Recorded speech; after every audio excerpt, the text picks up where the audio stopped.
বাংলাদেশী বদৰুদ্দিন আজমলক আমি অসম সংখ্যালঘু সংগ্ৰাম পৰিষদে পুছবেক কৰিম।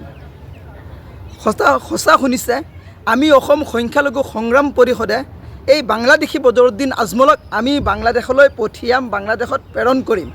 ইয়াৰ পূৰ্বে যিসকল মন্ত্ৰীসকলে কৈছে যে বদৰুদ্দিন আজমল বাংলাদেশী, সেই কেইজনে আইনৰ মাধ্যমেৰে প্ৰুফ কৰক যে বদৰুদ্দিন আজমল আচলতে বাংলাদেশী।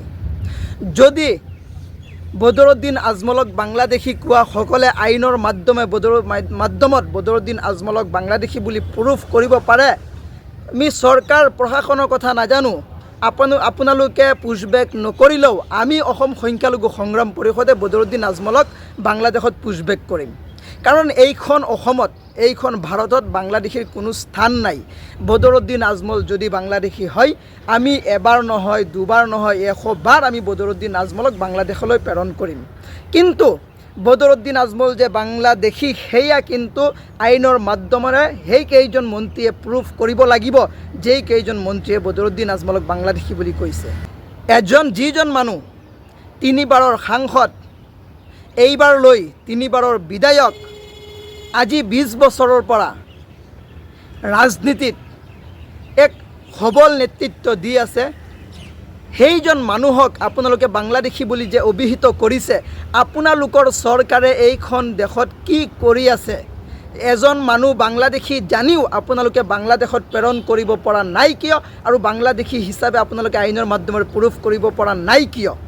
সেইখিনি প্ৰথমতে আপোনালোকৰ যে ব্যৰ্থতা, সেইখিনি স্বীকাৰ কৰক যে আমি এজন বাংলাদেশী জানিছোঁ, জানি পেলাইও আমাৰ চৰকাৰখনে সেই বাংলাদেশীক দেশৰ পৰা খেদিব নোৱাৰিছে।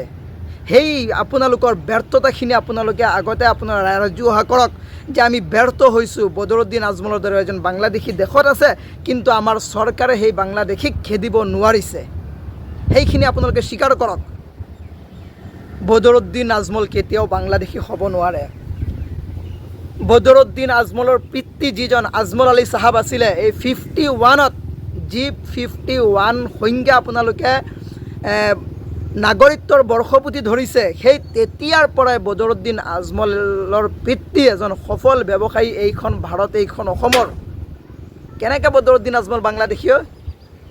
যিসকলে বদৰুদ্দিন আজমলৰ ওপৰত বাংলাদেশীৰ অভিযোগ আনিছে, সেইসকলৰ নথি পত্ৰৰ ওপৰত কিন্তু আমাৰ সন্দেহ আছে। আপোনালোকৰ নথি পত্ৰৰ ওপৰত আমাৰ সন্দেহ আছে। গতিকে মই প্ৰশাসনক অনুৰোধ কৰিম যে সেইসকলৰ নথি পত্ৰ আপোনালোকে চেক কৰক।